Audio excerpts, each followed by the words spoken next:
حميد. سبحان الذي أسرى بعبده ليلا من المسجد الحرام إلى المسجد الأقصى الذي باركنا حوله لنريه من آياتنا إنه هو السميع البصير. صدق الله العظيم. إن الله وملائكته يصلون على النبي يا أيها الذين آمنوا صلوا عليه وسلموا تسلیما. تمام احباب ذوق و شوق محبت و الفت سے پڑھنے الصلاۃ والسلام علیک یا سیدی یا رسول اللہ وعلی آلک و اصحابک یا سیدی یا حبیب اللہ. ویسے تو اللہ تعالیٰ جل شانہ ہر وقت حضور پر درود و سلام کی تجلیل پیش کرتا ہے، مگر یہ وہ عظمتوں والی رات ہے کہ جس رات اللہ نے سامنے بٹھا کر درود و سلام بھیجا ہے. تو ایک بار ذرا محبت سے پڑھ لیں الصلاۃ والسلام علیک یا سیدی یا رسول اللہ وعلی آلک و اصحابک یا سیدی یا حبیب اللہ. انتہائی واجب الاحترام محترم و مکرم و معظم سامعین و حاضرین حضرات، جامع مسجد کی انتظامیہ کے معزز ممبران اور انتہائی محبت و عقیدت کے لائق استاذ و حفاظ و قرا، محترم جناب پروفیسر قاری محمد بخش چشتی صاحب زندہ شرف ہو. آج کی یہ پاکیزہ محفل معراج شریف کے سلسلہ میں منعقد ہے. بس یہ سمجھنے والی چیز ہے کہ معراج کیا ہے اور حضور کو کیوں ہوئی اور حضور کی معراج کیا ہے. بس انہی چیزوں کو سمجھیں گے تو پتہ چل جائے گا کہ اس رات کی عظمت کیا ہے. دیکھیں نا، معراج یہ بنا ہے عروج سے. عروج کا معنی ہے بلندی. اللہ نے ہر بلندی، ہر عظمت، ہر شان، ہر کمال جس ایک ہستی میں رکھا ہے، اس ہستی کو مدینے کا تاجدار کہا. سبحان اللہ. محبت سے کہہ دیں سبحان اللہ. یہ بھی دیکھیں کہ یہ قاعدہ ہے کہ جو دو ضدیں ہوں وہ جمع نہیں ہوتی. خشکی اور پانی ایک جگہ پہ جمع نہیں ہوتے. جہاں پانی ہوتا ہے وہاں خشکی نہیں ہوتی، جہاں خشکی ہوتی ہے وہاں پانی نہیں ہوتا، جہاں زمین ہے وہاں آسمان نہیں، جہاں آسمان ہے وہاں زمین نہیں. اسی طرح دو بھی ضدیں، نقیضیں آپس میں جمع نہیں ہوتی ایک ہی جگہ پر. اب یہ ذہن میں رکھیے گا، میلاد اور معراج یہ بھی دونوں ضدیں ہیں. جس کا میلاد ہے اسے معراج نہیں، جس کی معراج ہے اس کا میلاد نہیں. کیونکہ میلاد ہے دنیا میں آنے کا نام، معراج ہے آسمانوں میں جانے کا نام. میرے آقا کریم علیہ السلام اگر دنیا میں آ جائیں خدا میلاد بنا دیتا ہے، آسمانوں پہ چلے جائیں معراج بنا دیتا ہے. میرے آقا کریم علیہ السلام اگر اپنا فیض لٹانے کے لیے آ جائیں خدا میلاد بنا دیتا ہے. اگر مالک لم یزل سے لینے کے لیے چلے جائیں معراج بنا دیتا ہے. میرے آقا اگر مقید ہو کے آئیں تو میلاد بن جاتا ہے. اگر کوئی ادات کے پردے پھاڑ کر ابدیت کی شان دکھانے کے لیے جائیں معراج بن جاتا ہے. اور اسی طرح جناب بندہ غور کیجئے گا، میرے آقا کریم علیہ السلام اگر ہمارے گناہوں پر رحمت کی چادر ڈالنے کے لیے آ جائیں میلاد بن جاتا ہے. اسی چادر میں سمیٹ کر خدا سے بخشوانے چلے جائیں معراج بن جاتا ہے. اب دیکھیں کہ میلاد زمین پہ آنا، معراج آسمانوں پہ جانا، میلاد مقام میں آنا، معراج لا مقام پہ جانا، میلاد جناب فرش پہ آنا اور معراج عرش پہ جانا.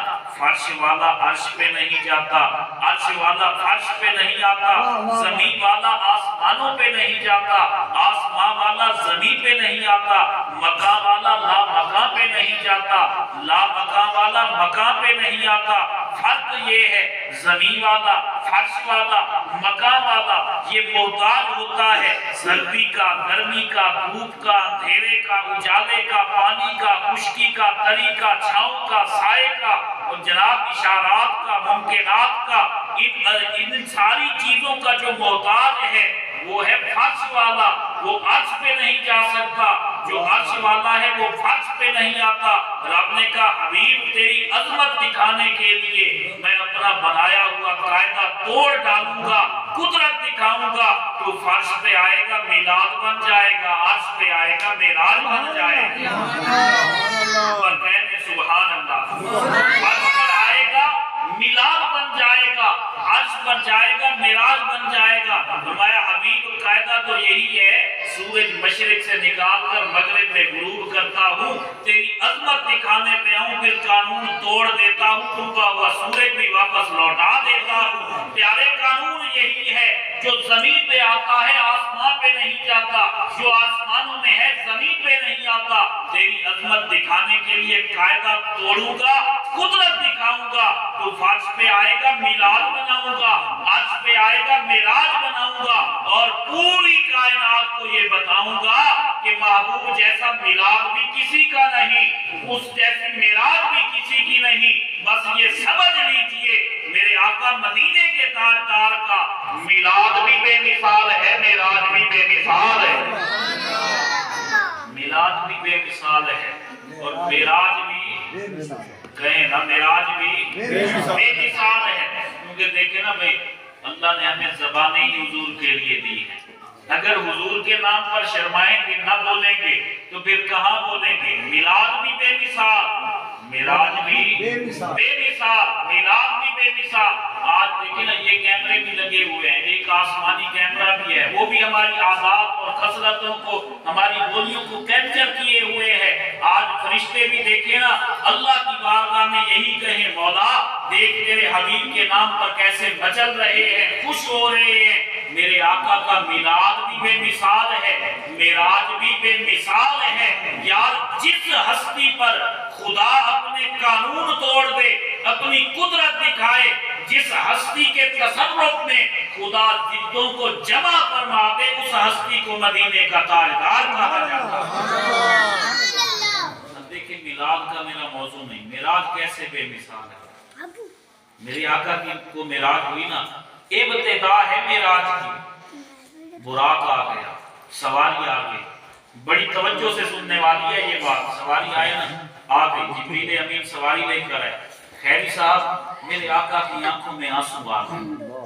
ملن کی رات ہے، وصل کی رات ہے، مشتاق الہی بھی ہے، دیدار الہی کی تڑپ بھی ہے، آنکھیں مغموم ہیں، چہرہ جو ہے آنسوؤں سے چھلک رہا ہے۔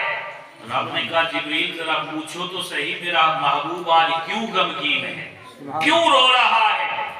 تو جبریل نے عرض کی یا رسول اللہ ماجرا کیا ہے؟ فرمایا آج میں تو سواری پہ سوار ہو کے چلا جاؤں، کل جب میدان معاشر ملک شام میں سج جائے گا، میرے امتی کوئی کہیں کا رہنے والا، کوئی کہیں کا رہنے والا، اتنی مسافت طے کر کے وہ کس طرح آئے گا؟ آج میں تو سواری میں بیٹھ جاؤں، کل جب حشر کے دن میری امت قبروں سے نکلے گی، وہ اتنا سفر پیدل کیسے طے کر کے آئے گی؟ مدت المجالس میں علامہ عبدالرحمن صفوری علیہ رحمہ نے لکھا ہے میرے آقا کریم علیہ السلام کو جبریل نے عرض کی یا رسول اللہ، اللہ تعالیٰ فرماتا ہے آج آپ سواری پہ قدم رنجا فرمائیں، آپ بیٹھ جائیں، سواری کو یہ تقدس کا شرف بخش دیں، کل جب آپ کی امتی قبروں سے نکل کر آئے گا، وہ آپ کا امتی آپ کے نام پہ مچلنے والا ہو، آپ کے نعروں میں شامل ہو جانے والا ہو، قبر سے بعد میں اٹھے گا، جنتی براق پہلے انتظار کر رہا،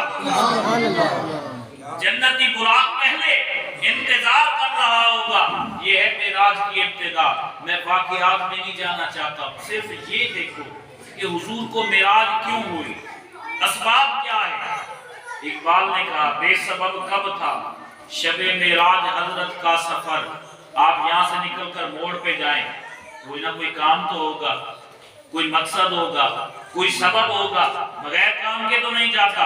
حضور نے اتنا سفر کیا تو بغیر سبب کے، بغیر مقصد کے، بغیر حکمت کے کیا بے سبب کب تھا؟ شب معراج حضرت کا سفر لامکان کو ایک مکین لامکان درکار تھا، کیونکہ زمین اور آسمان میں ہوا مکالمہ۔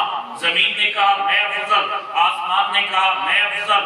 آسمان نے اپنے فضائل بیان کیے، زمین نے اپنے فضائل بیان کیے۔ نہ آسمان کے فضائل ختم ہونے والے، نہ زمین کے فضائل ختم ہونے والے۔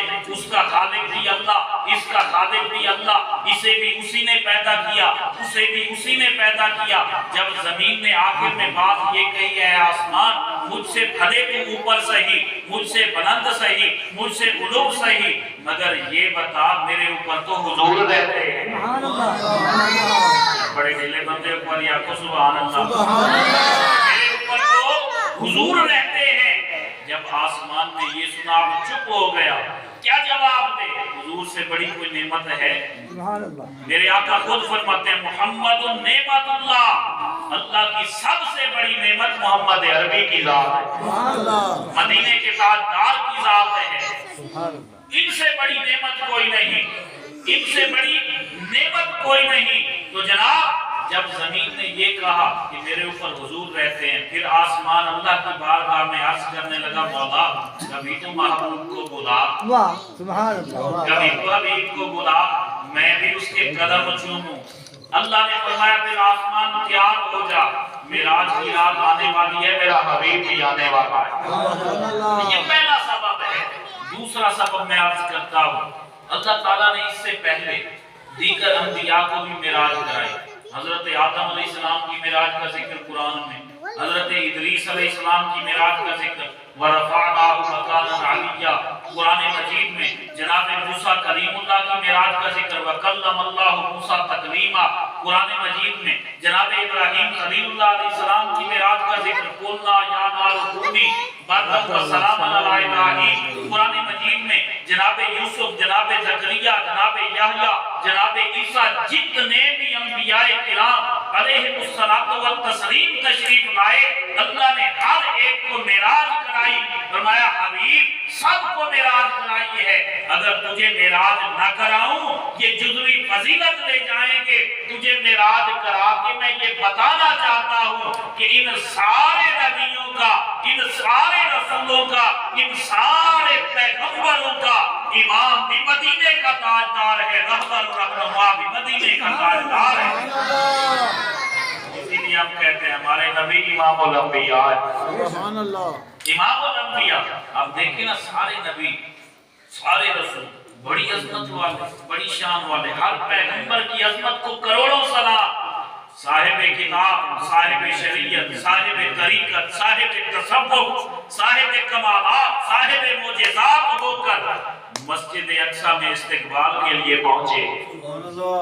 اچھا میں مسجد اقصی میں جو محفل ہوئی نا معراج کی، میں صرف اس کی ایک جھلک آپ کے سامنے رکھ رہا ہوں۔ جو مسجد اقصی میں محفل ہوئی معراج کی، سارے نبیوں نے خطاب کیا، سارے نبیوں نے خطاب کیا۔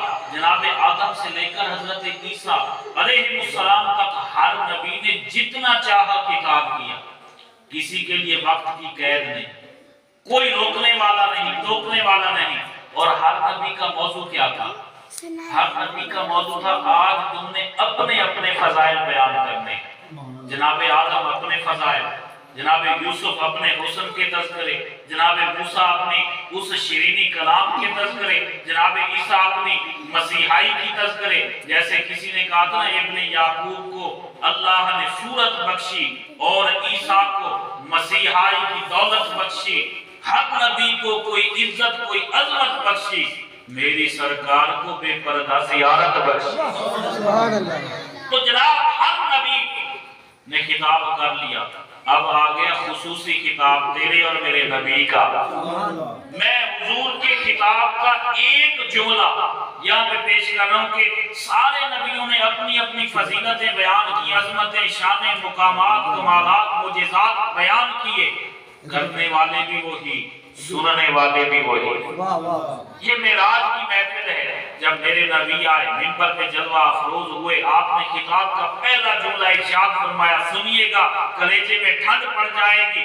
یہ جملہ ایسا ہے، خدا کی عزت کی قسم ہے، میں اس منبر پہ بیٹھا ہوں، اس کی تقدس کی قسم اٹھا کے کہتا ہوں، ہر وہ بندہ جس کا دل اپنا ہے، ہر وہ بندہ جس کے دل میں محبت اور عشق کی شمع فروزہ ہے، میرے نبی کے اس جملے کو جب سنے گا، کانوں سے سن کر دل میں محسوس کر کے، جناب دل میں جب ٹھنڈ پڑے گی، کلیجہ ٹھنڈا ہوگا، ہاتھوں کو اٹھا کر جب سبحان اللہ کی داد دے گا تو فرشتے اس کے مقدر پہ فخر اور ناز کرتے نظر آئیں گے۔ میرے نبی جب جلوہ افروز ہوئے، اب سننا کیا جملہ ارشاد فرمایا، کہا الحمدللہ الذی ارسلنی رحمۃ للعالمین۔ اے نبیوں، تمہاری عظمتیں بجا، تمہاری شانیں بجا، تمہارے مقامات بجا، تمہارے کمالات بجا، مگر میری شان کا ایک پہلو یہ ہے کہ خدا نے مجھے رحمت للعالمین بنایا ہے۔ پر کہہ دے سبحان اللہ، رحمت للعالمین، عالمین کے لیے۔ اچھا، یہاں پہ میں ایک لطیف سی بات کرنے لگا ہوں، کیونکہ مجھے نہیں پتا، میں آتا تو رہتا ہوں اکثر آپ کے پاس، قبلہ کاری صاحب اور آپ کی انتظامیہ اسماعیل صاحب سارے محبت والے لوگ ہیں، اللہ تعالیٰ سب کو سلامت رکھے، سب کو اللہ تعالیٰ دارین کی، یہ جتنے بھی چہرے سامنے سارے محبت والے۔ ایک باریک سی بات ہے، اللہ کرے میں آپ کو سمجھا پاؤں، اللہ نے حضور کو رحمت للعالمین بنایا۔ اب رحمت میرے نبی کی صفت ہے، رحمت میرے نبی کی صفت ہے۔ اچھا، اب اس کو ذرا سمجھیے، بات باریک ہے، مگر جب سنیں گے سمجھ آئے گی، پھر لطف دیکھیے گا۔ کوئی بندہ حافظ ہو، قبلہ کاری صاحب ہے، نام ان کا محمد بخش ہے، حافظ ہونا یہ صفت ہے، قاری ہونا یہ صفت ہے، عالم ہونا یہ صفت ہے۔ پہلے یہ دنیا میں آئے یا ان کی صفت آئی؟ واہ واہ واہ واہ واہ، بڑے دلے بندے کو نہ سبحان اللہ۔ پہلے یہ آئے یا ان کی صفت آئی؟ پہلے یہ آئے، پہلے یہ آئے، پھر یہ حافظ بنے، پھر یہ قاری بنے، پھر یہ عالم بنے۔ اسی طرح کوئی بھی حافظ ہے، کوئی بھی قاری ہے، جب دنیا سے چلا جائے، اس کا حفظ بھی گیا، اس کی قرات بھی گئی، اس کا علم بھی گیا، مگر حضور کی شان دیکھیے۔ میرے آقا کریم علیہ السلام عالمین کے لیے رحمت ہیں، عالمین ابھی نہیں تھے، حضور کی رحمت پہلے تھی۔ سبحان اللہ، عالمین بنے نہیں، صرف اس عالم کی بات نہیں، خدا کی قسم ہے، عالم قبر میں بھی حضور رحمت ہے، عالم حشر میں بھی رحمت ہے، عالم برزخ میں بھی رحمت ہے، عالم میزان میں بھی رحمت ہے، عالم جناب کوثر میں بھی رحمت ہے، عالم دنیا میں بھی رحمت ہے۔ ہر عالم میں جو رحمت ہے، ابھی وہ عالم نہیں بنا، ابھی وہ دنیا نہیں بنی، ابھی برزخ نہیں، قبر نہیں، حشر نہیں، دنیا نہیں، امکان نہیں، اجسام نہیں، ارواح نہیں، ابھی کچھ نہیں بنا۔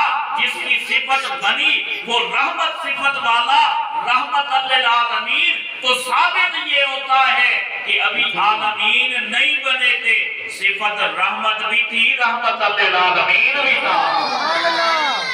اس میں ایک اور خوبصورت بات ہے، آپ دیکھیں، رحمت للعالمین حضور کا جملہ ہے نا، دیکھیں نا، حضور کی زبان خدائی زبان ہے، کہہ دے سبحان اللہ، خدائی زبان ہے، اپنی مرضی سے کوئی کلمہ نہیں بولتے، جو بھی بولتے ہیں وہی الہی ہے، منشاء الہی ہے، مقصود و مطلوب ہے، جناب اپنی مرضی سے نہیں بولتے۔ رب نے فرمایا ہے لوگو، میں بولتا نہیں ہوں، اگر میری بولی سننا چاہتے ہو تو مدینہ آ جاؤ، مدینہ آ جاؤ، میرے نبی کو بولتا ہوا دیکھ لو، اس کی زبان پر خدا بولتا ہے، اس کا ہر کلمہ خدائی کلمہ، ہر جملہ خدائی جملہ، ہر لفظ خدائی لفظ، ہر حرف خدائی حرف ہے۔ الغرض میرے محبوب کا بولنا مجھ رب غفور کا بولنا ہے۔ اب اس زبان سے ایک لفظ نکلے، مفہوم کا سمندر بنا ہوتا ہے۔ اعلیٰ حضرت نے اس لیے فرمایا نہیں، میں نثار تیرے کلام پر ملی یوں تو کس کو زبان ہے۔ پھر اور مقام پہ فرماتے ہیں کہ اہل عرب کے بڑے بڑے فصحا تیرے آگے کیوں ہیں دبے لچے؟ فصحا عرب کے بڑے بڑے کوئی جان منہ میں زبان نہیں بلکہ جسم میں جان نہیں، بڑے بڑے جناب ایک بندہ حضور کی خدمت میں حاضر ہوا اور میرے آقا کریم کے دربار گوہر بار میں جب آیا اور صحابہ کرام کو مؤدب پایا، حضور کا ادب، حضور کا احترام، حضور کی عزت، حضور کی توقیر کو جب دیکھا نا تو واپس اپنے بادشاہ کے دربار میں گیا۔ اس نے کہا بھی بتا مدینہ سے ہو کے آیا ہے، تو نے ملاحظہ کیا کیا ہے؟ اس نے کہا اے بادشاہ میں بڑے بڑے سلاطین عالم کے درباروں میں گیا ہوں، میں نے ہر کتابیں پڑھی ہیں، سارے مذہبوں کی کتابیں پڑھی ہیں، فارس کے زمزمے پڑھ رکھے ہیں، شعراء ادب کی فلسفے کی کتابیں پڑھ رکھی ہیں، ہر دربار کے مزاج سے واقف ہوں، ہر دربار کے ماحول سے واقف ہوں، مگر جو کلام مدینے کے تاجدار کا سنا ہے نہ تو کسی بادشاہ سے سنا ہے نہ وزیر سے سنا ہے۔ بادشاہ میرا دل یہی کہتا ہے کہ جب حضور بولتے ہیں لب ان کے ہوتے ہیں، کلام رب العالمین کا ہوتا ہے۔ وہ لفظ فرمائے رحمت للعالمین، رحمت للعالمین، اللہ نے مجھے رحمت للعالمین بنایا۔ اب رحمت للعالمین کیا ہے؟ ابھی کائنات نہیں بنی، صفت رحمت پہلے ہے۔ ہسپتال بن جائے ڈاکٹر نہ آئے، ہسپتال کا فائدہ ہے؟ اس کا مطلب ہے ڈاکٹر پہلے ہو، ہسپتال بعد میں ہو۔ یہ نہیں کہ دیواریں کھڑی کر دی جائیں، ڈاکٹر آئے ہی نہ، سب سے پہلے ڈاکٹر کو دیکھنا پڑے گا، پھر ہسپتال کو دیکھنا پڑے گا۔ عالمین بن جائیں اور رحمت ہونا، عالمین بن جائیں رحمت ہونا، اسی لیے عالمین نہیں تھے، حضور رحمت للعالمین پہلے تھے، ابھی عالمین نہیں بنے تھے۔ اب حضور کی رحمت کب تک رہے یہ بھی ذہن میں رکھیے، حضور کی رحمت کب تک رہے گی؟ جب تک عالمین ہے، جب تک عالمین ہے حضور رحمت للعالمین ہے، اسی لیے کائنات ختم ہو جائے گی مگر رحمت کی بات کبھی ختم نہیں ہوگی۔ اسی لیے میرے آقا نے فرمایا الحمدللہ الذی ارسلنی رحمت للعالمین، اے نبیو تمہاری شانوں کو تسلیم کرتا ہوں۔ اور پھر میں یہاں پہ ایک اور بات بھی کرتا جاؤں، حضرات محترم میرے نبی سب کے نبی، کیوں بھی سب کے نبی ہیں، پھر کہیں سبحان اللہ، میرے نبی سب کے نبی، ائمہ کے بھی نبی ہیں، اصفیاء کے بھی نبی ہیں، اغواث و اوقات کے بھی نبی ہیں، نقباء و نجباء کے بھی نبی ہیں، میرے نبی متقین کے بھی نبی، مسلمین کے بھی نبی، مومنین کے بھی نبی، ائمہ مجتہدین کے بھی نبی، جملہ اولیاء کاملین کے بھی نبی، تبع تابعین کے بھی نبی، تابعین کے بھی نبی، صحابہ کے بھی نبی، میرے نبی نبیوں کے بھی نبی ہیں، رسولوں کے بھی رسول ہیں۔ سب کو یہ رسالت، یہ نبوت، یہ کمالات، یہ معجزات، یہ اعزازات، یہ محاسن، یہ محامد، یہ فضائل، یہ خصائل، یہ شمائل کہاں سے ملے؟ آئیے پوچھئے شرف الدین بوصیری علیہ رحمہ سے، فرماتے ہیں وَكُلُّهُمْ مِنْ رَسُولِ اللَّهِ مُلْتَمِسٌ غَرْقًا مِنَ الْبَحْرِ أَوْ عَشْقًا مِنَ الدِّيَمِ، فرمایا اللہ نے جس کو جب بھی جہاں بھی جتنا بھی کمال عطا فرمایا ہے محمد عربی کے لنگر سے عطا فرمایا۔ نبیوں کو نبوت ملی لنگر مصطفیٰ، سبحان اللہ، جس کا عقیدہ ہے وہ ہاتھ بلند کر کے، نبیوں کو نبوت ملی لنگر مصطفیٰ سے، رسولوں کو رسالت ملی لنگر مصطفیٰ سے، اولیاء کو ولایت ملی لنگر مصطفیٰ سے، ولیوں کو کرامت ملی لنگر مصطفیٰ سے۔ اور میں یہ بات کو پھیلانا نہیں چاہتا، میں صرف نتیجے پہ آنا چاہتا ہوں۔ آج یہ جملہ سن جائیں، آج کی رات میں یہ جملہ آپ کے لیے امانت ہے، اگر عشق اور محبت دل میں اس کا بھانپڑ نہ آ جائے تو پھر کہنا خدا کی عزت کی قسم ہے، سارے نبی، سارے رسول، اگر آپ کا ذہن میری طرف متوجہ ہے تو اس جملے کا لطف لیں، پورا سال اس جملے کا لطف رہے گا۔ سارے نبی، سارے رسول، انہوں نے سن کر خدا کو مانا ہے، میرے نبی وہ ہیں جنہوں نے دیکھ کر خدا کو مانا ہے، کر نہیں دیکھ کر مانا ہے۔ سارے نبیوں نے سن کے مانا، میرے نبی وہ ہیں جنہوں نے دیکھ کے مانا۔ تو بھائی اسباب معراج میں یہ بھی ہے کہ سارے نبیوں کو زیارت کرانی تھی۔ تیسری چیز، بندہ ہو سکتا نہیں اپنے خدا سے ہم کلام، بندہ و مولا میں ربط درمیان درکار تھا۔ اقبال کہتا ہے بندے کی یہ مجال ہی نہیں کہ وہ اللہ سے کلام کرے، اور اللہ کی یہ شان نہیں کہ وہ بلا واسطہ بندے سے کلام کرے۔ اللہ اور بندے کے درمیان، خالق اور مخلوق کے درمیان ایک واسطہ چاہیے تھا، ایک وسیلہ چاہیے تھا جو ان کی سنے اس کو سنائے، ان کی سنے اس کو سنائے، ان کی سنے کیا لینا ہے اس کو بتائے دے دے۔ کہا اللہ اور بندے کے درمیان واسطہ اور وسیلہ بننے کے لیے اللہ نے اپنے حبیب کو معراج کرائی۔ اے حبیب اپنے امتیوں کی سنتا کسے کیا چاہیے، کب چاہیے، کتنا چاہیے، بس بتانا تیرا کام ہے، عطا فرمانا رب العالمین کا کام ہے۔ بندے اور خالق کو ملانا تھا۔ آپ دیکھیں نا بھئی دو تاریں اگر یہاں پہ آ گئی ہیں، جیسے یہ مائک ہے، اس کو دیکھیں، بعض تقریریں سنی جاتی ہیں، بعض سمجھی جاتی ہیں، بعض کا مزہ لیا جاتا ہے۔ آپ دیکھیں بھئی یہ دو مائک ہیں، اب ان میں کرنٹ پیدا کرنا ہو، رابطہ پیدا کرنا ہو، یہ یہاں آ کے ان کی کیپیسٹی ختم ہو گئی۔ بندہ جتنا اڑے، جتنا اڑے، جتنی پرواز ہو، اللہ تک تو نہیں پہنچ سکتا، اللہ تک تو نہیں پہنچ سکتا۔ اب جہاں اس کی انتہا سدرۃ المنتہا بشر کی انتہا ہے، اس سے آگے بشر نہیں جاتا، مگر حضور اس سے بھی آگے جا رہے ہیں، میرے آقا اس سے بھی۔ اب سمجھیں یہ دو مائک ہیں، ان میں ہم نے واسطہ پیدا کرنا ہے۔ ایک تار کا ٹکڑا لیا جائے گا جو ادھر سے اس جیسا ہوگا، ادھر سے اس جیسا ہوگا، یہاں بھی نشان بنا ہوا ہے، یہاں بھی نشان بنا ہوا ہے۔ اگر یہ والا نشان ادھر آئے گا، جیسے جمع نفی کی تاریں ہوتی ہیں، اگر وہ الٹ ہو جائیں تو وہ سلسلہ نہیں چل سکے گا، جمع والی جمع میں، نفی والی نفی میں۔ اب اللہ نے حضور کی دوہری حیثیتیں بنائی، ایک بشری حیثیت، ایک نوری حیثیت۔ اگر صرف نور ہوتے بشر قریب ہی نہ جا سکتے، کیونکہ صرف نور رب العالمین ہے، اسی لیے دوہری حیثیتیں بنائی تاکہ خالق اور مخلوق کے درمیان رابطہ ہو جائے۔ میرا حبیب ان کی سن کے مجھے بتائے، بس بتانا اسی کا کام ہے، عطا فرمانا رب العالمین کا کام ہے۔ یہ معراج کی رات بڑی عظمتوں والی رات ہے، بڑی فضیلتوں والی رات ہے۔ اس رات میں جتنا ہو سکے، سب سے بڑا وظیفہ دو وظیفے ہیں۔ میرے آقا کریم کی حدیث پاک ہے، حضور نے فرمایا اگر کوئی بندہ یہ دو کام کرے، اللہ سے کچھ نہ مانگے، وہ بن مانگے سب کچھ عطا کرتا ہے۔ صحابہ کرام نے عرض کی حضور وہ کون سے کام ہیں؟ فرمایا پہلا کام تلاوت القرآن، قرآن کی تلاوت کرنا۔ دوسرا فرمایا السلام علیہ، میرے اوپر درود و سلام پڑھنا۔ آج کی رات میں یہی وظیفہ کرنے، قرآن مجید کی تلاوت کرنے، نوافل پڑھنے، درود و سلام پڑھنے۔ اللہ عبادتیں منظور و مقبول فرمائے، اس محفل کو بھی منظور و مقبول فرمائے، آمین بجاہ النبی طٰہٰ۔